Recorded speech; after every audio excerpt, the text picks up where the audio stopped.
الحمدللہ رب العالمین والصلاة والسلام علی خاتم النبیین وعلی آلہ واصحابہ اجمعین۔ اعوذ باللہ من الشیطان الرجیم، بسم اللہ الرحمن الرحیم۔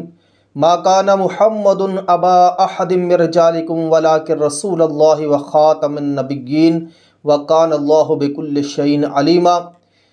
لاہور میں ایک ثناء اللہ عرف قیامت نام کی عورت جس نے معاذ اللہ ثم معاذ اللہ اعلان نبوت کیا ہے، اس کا بیان میں چلا بھی رہا ہوں، آواز تو نہیں کھول سکتے کیونکہ وہ ایسے کلمات ہیں، ایسی جو بیہودہ گفتگو ہے کہ جس کو سن کر انسان کا ایمان جو جوش میں آ جاتا ہے کہ یہ کیا ہو گیا۔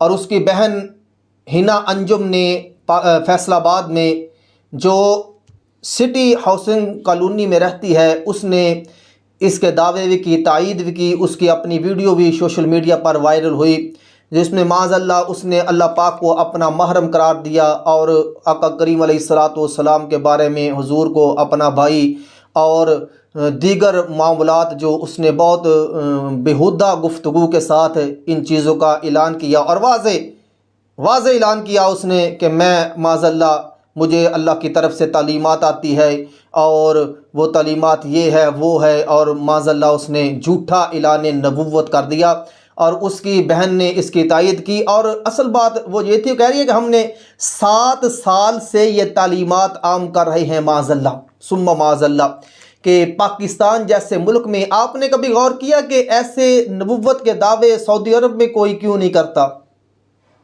دیگر اسلامی ملکوں میں کیوں نہیں ہوتے؟ اس کی وجہ یہ ہے کہ ان کو پتہ ہے کہ اگر وہاں یہ کام کریں گے تو 7ویں دن ہماری گردن اڑا دی جائے گی۔ یہ سارے کے سارے معاملات ہمارے پیارے پاکستان کو کمزور کرنے کے لیے اور پاکستان میں شورش اور پاکستان میں فتنہ فساد پھیلانے کے لیے سارے معاملات کیے جاتے ہیں۔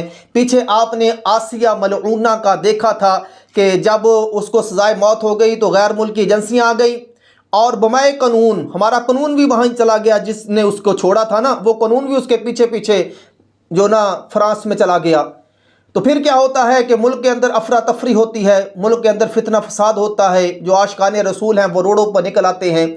ہوتا ہے، ہر آدمی کا ایمان ہے، اگر کوئی پاکستان کے خلاف بات کرے گا تو پاکستانی افواج حرکت میں نہیں آئے گی، پاکستانی قوم حرکت میں نہیں آئے گی۔ لیکن افسوس یہ ہے کہ جب اعلان نبوت جھوٹا کر دیا جاتا ہے، حضور صلی اللہ علیہ وسلم کی خاتم النبیین ہونے کی صفت پر حملہ کیا جاتا ہے، اس وقت قانون بھی حرکت میں کوئی خاص نظر نہیں آتا اور ایجنسیاں بھی حرکت میں خاص نظر نہیں آتی، کیونکہ جو عورت 7 سال سے ایک مشن لے کر آئی ہوئی ہے پاکستان میں، کس کے کہنے پر اس نے یہ کام کیا، یہ خود بخود تو نہیں نہ ہوتا۔ پتہ ہے ہر آدمی کو کہ اس کے پیچھے غیر ملکی ہاتھ ہوتے ہیں، یہودی لابی ہوتی ہے، قادیانی ہوتے ہیں، اور ان کا مقصد صرف اور صرف پاکستان کو کمزور کرنا ہوتا ہے۔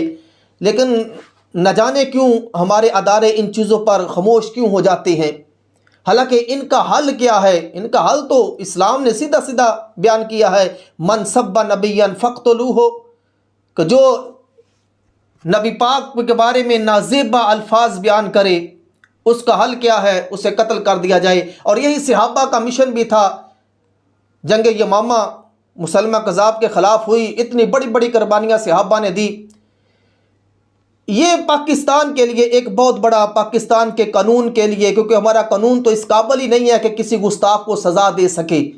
295 کے ساتھ پرچے تو آسیہ پر بھی تھے، لیکن جب اسے سزائے موت ہو گئی تو اسی قانون نے اسے عزت کے ساتھ خود ہی لے کے چلا گیا جو فرانس کے پاس۔